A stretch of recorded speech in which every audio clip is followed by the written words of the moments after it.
The UFC is making a return to the UK, stacking the card with tons of local talent and 2 championship fights. Both of them are rematches, but the one we're going to break down today is the heavyweight championship. Tom Aspinall versus Curtis Blaydes 2.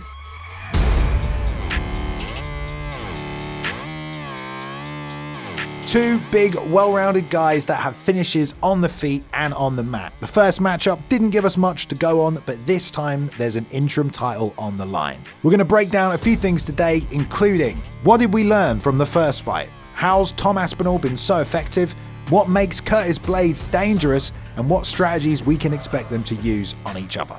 Right, everybody, welcome back to another episode of The Breakdown. Thank you for being here. There's a few things we're going to look at, but why don't we just start with what happened in the first fight. It wasn't very long, obviously, an injury straight away, but let's just have a look at some small details. There might be something we could take from it, and I'm going to show you what there is. Okay, first sequence, pretty much exactly right at the start of the fight. We get Tom coming forward to Blaydes, and he decides to go with his step knee. Little bit of a crazy thing to do, probably anticipating that level change from Blaydes because he is predominantly a wrestler. And for Blaydes, we get a 2 right down the middle. Kind of the story of the fight, really, in this opening exchange. Tom is trying to meet the level changes, Blaydes is trying to go straight down the middle. And honestly, if this right hand lands on the chin, which it's close to, this could have been the end of the fight right away. But again, this is heavyweight MMA. This is kind of what we're talking about. The fight could be over with one shot. That's how it works. So Tom doesn't really land it, gets a little off balance, but they're kind of lucky it's not over immediately. Let's see something else here. So leg kicks, I think, are going to be a big part of this fight. We're going to talk about them. But right here, we get an extended jab from Curtis. Now, I want to talk about Tom Aspinall, who's been in there with the likes of the Furies, that kind of high-level boxing. His ability in this fight, in these moments that we've seen, to kind of read the distance on these long strikes from Curtis, who has the reach advantage, and just know exactly where it's going to go and still fire his own offense. So, first instance we see, long left jab. Tom is just going to have that right at the edge of the range, and he's going to come back with a left hook, which again is perfect distance, and it's about knowing as a boxer he can draw that long shot and he can still come back with his own. 2 doesn't really land there, but the same thing happens again, long jab. This time Tom goes for the leg kick, and again, the 1-2 right at the edge of that range where Tom knows he's safe, and he can still land the leg kick. Now, we're gonna see a lot of leg kicks in this video, and when people are throwing leg kicks, you gotta be careful with stuff that comes right down the middle. In this instance, Tom has read that shit coming down the middle perfectly and landed a leg kick. And this is how the fight ends. We see another leg kick from Tom, and this time, the straight punch comes out from Curtis, which is exactly what we just talked about. If Tom's gonna leg kick, he's gotta be careful what's coming down the middle. And in this case, it's the injury from the impact of this to the knee that brings Tom backwards. Even Curtis lands this left hand on the way down as well. But that's the end of the first fight. It's over pretty quickly. It's, an injury. These things happen. So there's a little bit to take from stuff right there. Tom's gonna be comfortable maybe in the boxing range, but I think either way, leg kicks are going to be a part of this fight. But what we should probably do now is take a look at both guys, talk through their general strategies, and maybe what else they're going to try and do coming into this fight, in this rematch, because they only got 30 seconds last time. Let's talk about Tom Aspinall's striking, first of all. He's got great hand speed, great boxing, and he uses it in a variety of different ways. Go back to the Pavlovich fight, and we saw it on display right here. Lots of leg kicks from Tom as well, which we talk about, and he had good effect on these as well. They're low, they're targeting the calf.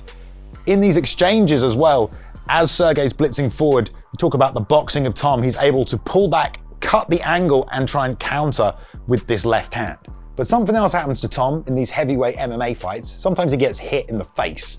And as of yet, he's not been knocked out. In fact, Tom is very good at firing back as soon as he takes a shot. But against Sergey, he did take a big left hand right here. Boom, right in the pocket, right up the middle. And then the right just inches away from the chin as well as Tom pulls back. And that's something else you're going to see Tom do. He's not your standard, bring your hands up and guard. He's the kind of guy that drops his hands and will even just pull out of range for shots. Good and bad. We're going to see examples of it though. Again here, Tom goes speed for speed with Andrei Arlovski right here. This was earlier on. Tom's lead hand is very fast. He sets a lot of stuff up with that jab. The lead hand goes first. And one of the big things people talk about with Tom Aspinall is his speed, his quickness compared to these heavyweights. Well, here's an exchange where both guys go first, and it's Andre that lands the right hand, right?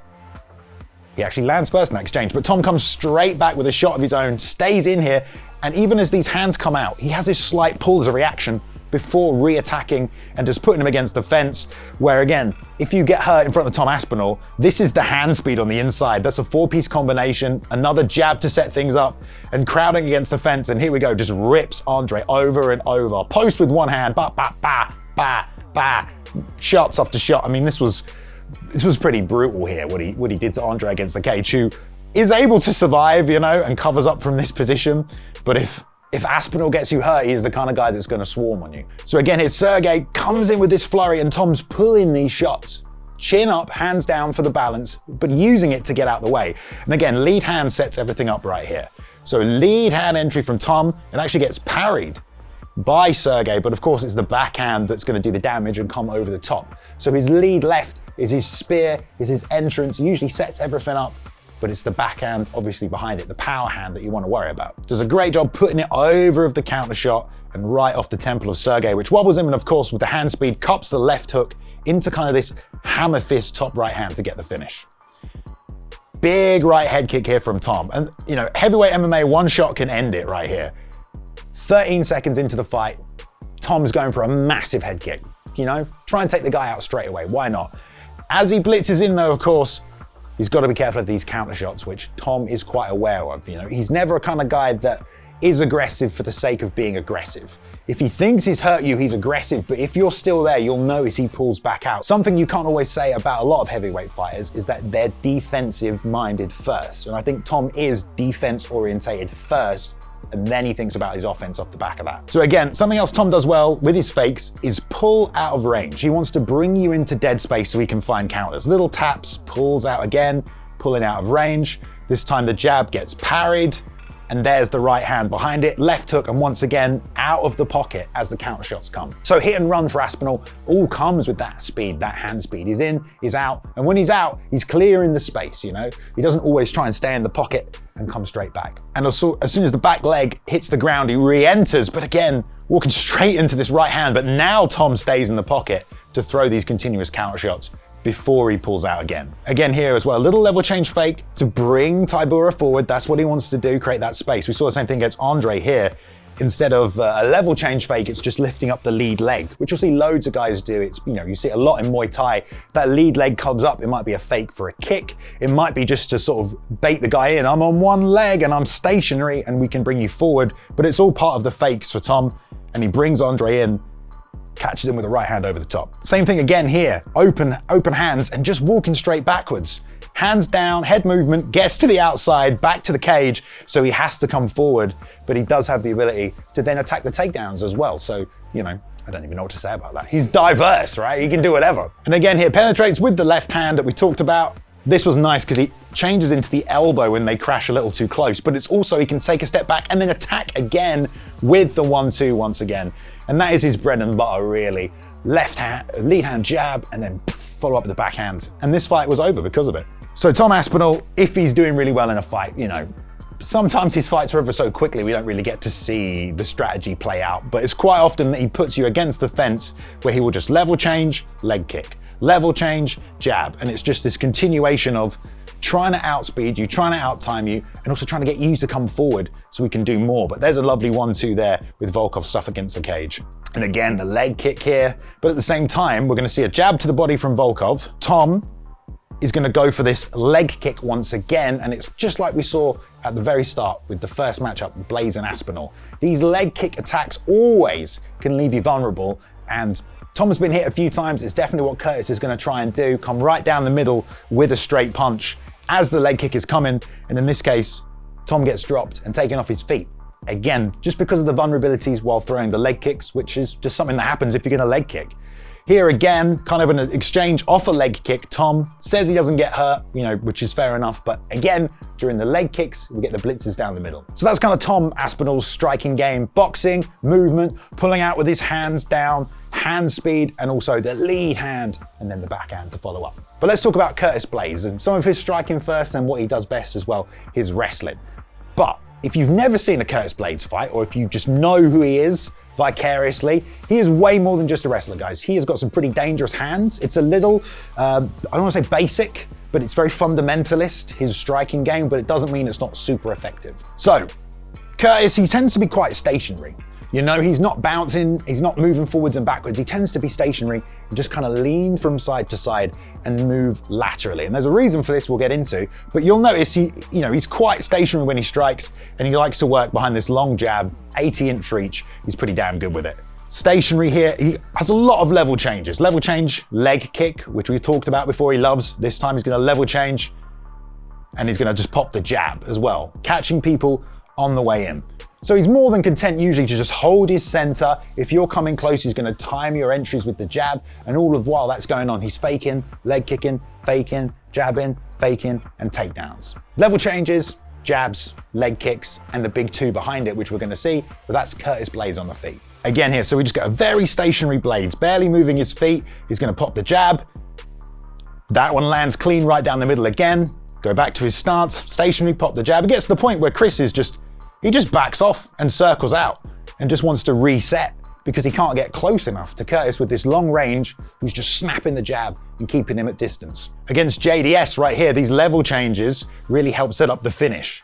JDS so worried about that takedown, you get a lot of people do what Derek Lewis does, try and look for shots up the middle, knees up the middle, and that all helps Curtis, instead of go down the middle of the takedowns, come over the top. And so we see right there with a lovely two set up off the level change. Same thing again here, level change fake and into the jab. And this time he's pulling in with the left hook into the right hand. And then Curtis is gonna move to his left hand side. So we talked about moving laterally. Curtis likes to move to the left and push you over to the right into his right hand. And he'll do that quite a lot. Same thing here in front. You can see Curtis gonna move to the right to pull Chris to the right.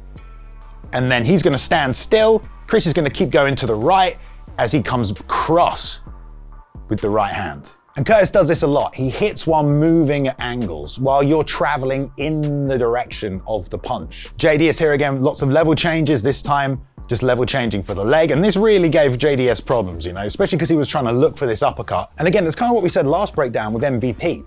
He knows you want to leg kick him. If he knows what you're going to do, then he can already plan his next strategy. If Curtis knows you're looking to uppercut or meet him with a level change, then he can already plan the next move. And this is the big uppercut that JDS was looking for. Kind of crazy, right? A little over the top, but that is the whole point of it. He's uppercutting because he doesn't want to get taken down. And again, right here, little step out to get his range perfect so he can step in with his jab after a level change, which again, JDS is going to react to with an uppercut and crashes in with the perfect two. Perfect distance, and I love the little step back just to get the range. But also Curtis Blaydes is an animal in these positions where he will just unload against you when he gets against the cage. And that was the end of the fight. Level change against Overeem, stance switch here as well.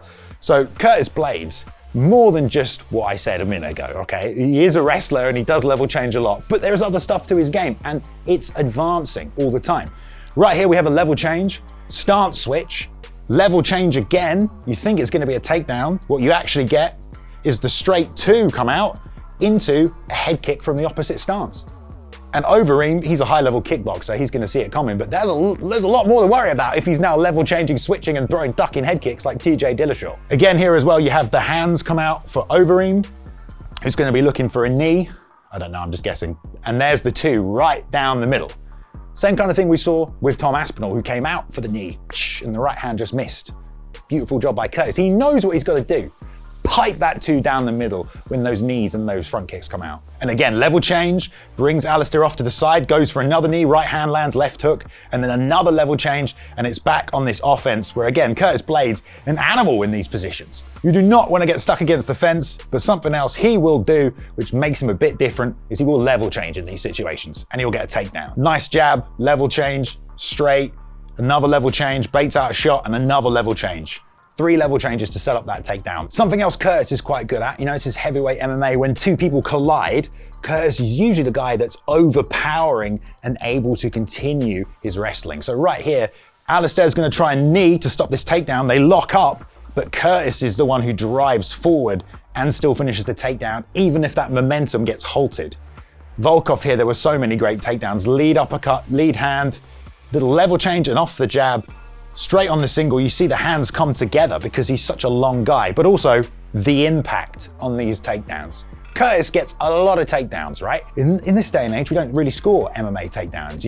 It's just a change of position. You've got to do something with it. Unless the takedown itself is impactful, which is pretty hard to argue it's not, because every time Curtis takes down a heavyweight, they slam into the canvas. Here again, we've got this lateral movement, right? Curtis here is going to do another level change, jab, back out, level change, jab, overhand over the top, back out, and then third time jab, level change, and then a beautiful takedown. That is Curtis Blaydes flowing right there. All he needs, pure elevation, and again, bam, big impactful takedown. And that's the danger of Curtis Blaydes, when he can set his range, when he can find his rhythm, get you guessing with the level changes and mix everything together. That's a great sequence, an example of that. When he's on top as well, he's very good at getting head over head, suffocating, stopping position. He's quite sneaky with his ground and pound setups, just forcing an arm through the middle here with an elbow. And of course, we saw how this fight ended with Alistair. Lovely little takedown attempt here. Now this time, Alistair's able to pull him up into the clinch, but we get a knee to the body and a right hand on the break from Curtis, something we're going to see later with Tom. But again here, great wrist control, just pinning down, passing, and this is how the fight ends. Ground and pound from half guard, smashes him apart with elbows. If you want to talk about why Curtis Blaydes is a threat, it's not just that he can take you down, it's that he can finish you like that at a moment's notice from half guard. That's Tito Ortiz style with elbows over the top. You don't see that very often. This is how dangerous and powerful this guy is. So if he gets on top of Aspinall, who knows what's going to happen. So that's Curtis Blaydes' game, his striking, his takedowns. We had a look at Tom. That's how both guys kind of operate. But let's have a look at how they match up. Some more scenarios that might be telling in the fight and this actual strategy, that they're going to employ against each other. Not many people have tried to take Tom Aspinall down. This was the Spivak fight where he level changes here. Tom even has his hands up because he thinks there's a shot coming, so he's not overly aware the takedown's coming, but he's just in time able to still use this underhook to lift his man up, wrap the overhook, and then take the angle away as well, which is all really, really good. Now we get this right frame, because from this position, with this overhook wrapped and this frame, Tom wants to start doing damage from this clinch position and stay strong. Now Sergey doesn't look too perturbed, but you can see Tom basing out, trying to stop that forward pressure. He also gets the leg away from the trip right here and then turns until he can find this perfect frame and distance for himself where he can start attacking again. Now, we talked about Curtis Blaydes sometimes not finishing the takedowns and ending up in this clinch position. Exactly what happened here with Aspinall. But Aspinall also finishes the fight here because of this sequence. He's going to frame, get the distance. We're going to get a right knee to the body. Boom. And before it lands, the right hand is cocked to follow up immediately as he comes down to defend. Chin is open with the elbow. Beautiful shot. Spivak falls, and he grounds and pounds him for the victory.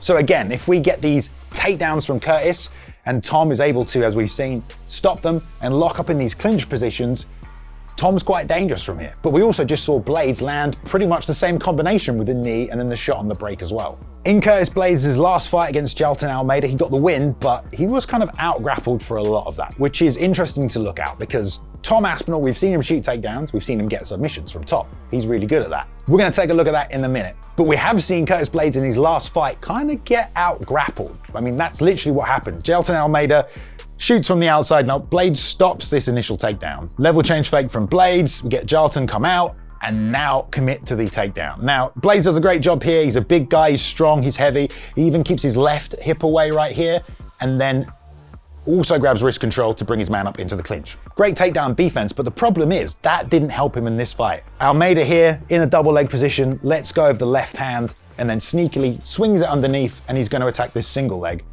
And it almost looks pretty easy for him to just pull Curtis off the cage. Not only that, he was also able to find this position multiple times throughout the fight, which again, if Tom Aspinall gets your back, he's shown he's choking people out. The same with Almeida. But again, lovely takedown here from a suplex. Curtis is a big guy, but this is a 205er with great technique, obviously, that's able to take him down. Body lock position right here as well. And Curtis is going to step with the left foot, which gives him this space to just rotate to the back. And now once on the back again, Almeida does a lovely little kick here, kicks out the lead leg and drags him back across the side of the fence. So we saw in this fight, Blaydes get taken down over and over again, but we also saw he was in this position with Jailton Almeida on his back and he didn't get submitted. As much as he got taken down, as much as he was in dangerous positions, he was not submitted by Jailton Almeida. And again here, level change. And ultimately, what we've got to remember in this fight, even though he got took down a bunch, even though he's in these vulnerable positions, this is how the fight ended. Jalton tried to take him down. He either runs into the hip or this left hand here from Blaydes. It's still a little unclear.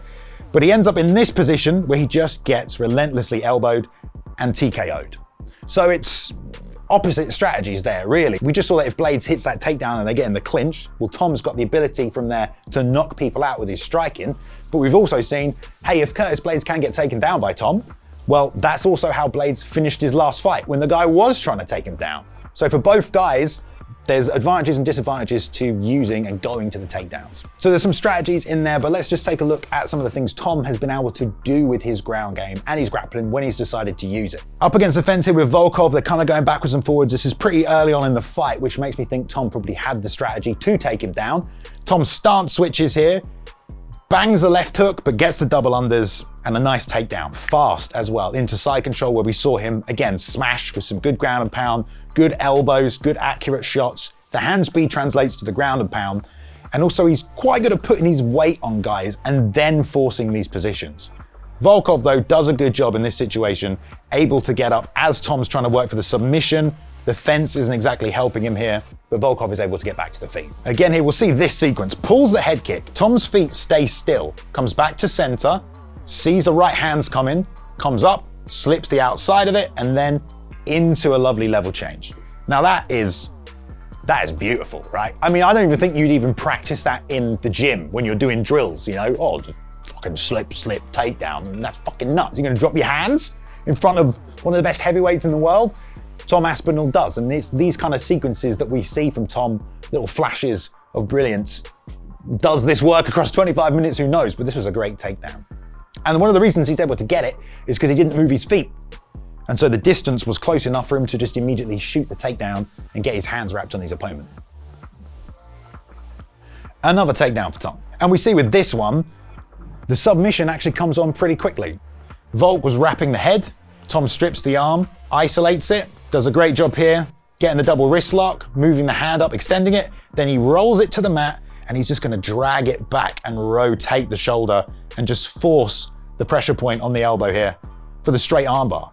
Which again, like this was like 20 seconds after the takedown. You know, Tom went for the submission earlier, but his offensive grappling from what we've seen is really good. We haven't seen a lot of it, but straight armbarring Volkov, like in the first round after 20 seconds after you've taken him down. I mean, it looks pretty easy for Tom. Gets the tap and he kind of walks away from that like, oh. This time out, you see the lead leg come up again, as we saw before. It gets an inside leg kick reaction, which gives him the ability to wrap the back of the leg he kicked with his right hand and then drive through into a double leg and finish this takedown. 4 minutes on the clock in the second round, and a couple of seconds later, 2 seconds later, we see this. Andre's got his back to the fence. Tom gets on the right-hand side of him and leans across him, puts all his weight on him, which pushes Andre this way. So he has to base with the left hand so he doesn't just fall straight to the mat. Because he bases with the left hand, Tom takes his own and sneaks it behind the neck of Andre Arlovski. And just like that, in about 3 seconds from the takedown, the choke is already locked in, gets the other hand free, and gets the tap. And again, it's a super quick submission. Andre knows it. Quick handshake. That's the end of the fight. So who's going to take who down? I don't know. Both guys have got good takedown defense. If Tom knows the takedown is coming, that makes him want to use those things like the knees and the uppercuts. But of course, Curtis, when he knows his opponent's looking for that, can take advantage. If they meet in the clinch, I don't know what's going to happen. If Tom gets on top, can he submit Curtis? Jailton Almeida certainly controlled him very well. But ultimately, if you back a guy like Curtis up to the fence and you can't finish that takedown, you're dealing with a 6'4" guy with an 80-inch reach who will base on you and just chop you with those elbows, which have knocked people out. So we saw in some of the exchanges earlier, the moments Tom Aspinall kind of got cracked, against these big heavyweights, but he was able to chain the offense back together. Curtis Blaydes, we talked about this stationary style he has. Some guys have kind of been able to take advantage of that, and it's guys who are a bit like Tom, who have quick boxing hand speed combinations. Dorcas here lands a lovely combination. Lead uppercut straight down the middle as Curtis tries to counter, and he carries up and blitzes. Again here against JDS with all these level changes, but JDS is able to enter, land, and then get out of range as well, which is kind of what Aspinall is going to be doing. If Blaydes is going to stand still and just jab, Tom's going to be entering, comboing, exiting. If an older JDS can do this to Blaydes, you might think Tom has the speed to do that as well. And JDS also, he got on his bike quite a lot in this fight, which is something we see Tom do, drop the hands and just run away and get away from this pressure of Blaydes, who kind of does plod forward just a little bit. Here, Blaydes Overeem's doing exactly the same thing, but he also knows this level change is coming, right? So this is also the danger of Blaydes if you are going to take down. Well, Derek Lewis has already knocked you out, timing that takedown. Overeem tries to do the same thing here with this knee.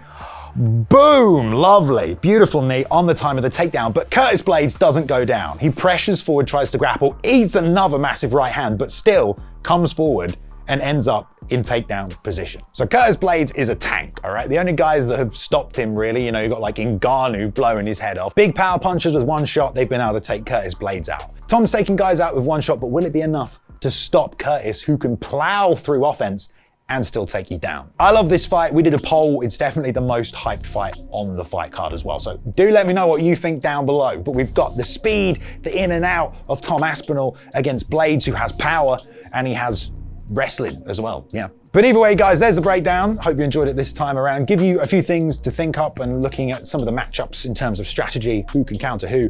But ultimately, we don't know. It's heavyweight MMA, isn't it? But I hope this makes you more excited for the fight at the very least. So yeah, give me your predictions down below in the comments. Thank you very much for watching another episode of The Breakdown. Give us a like if you enjoyed the video as well, or a subscribe if you're new here and you want to see more breakdowns among other stuff that we do on this channel. But thank you very much, guys. UFC 304 is going down in Manchester.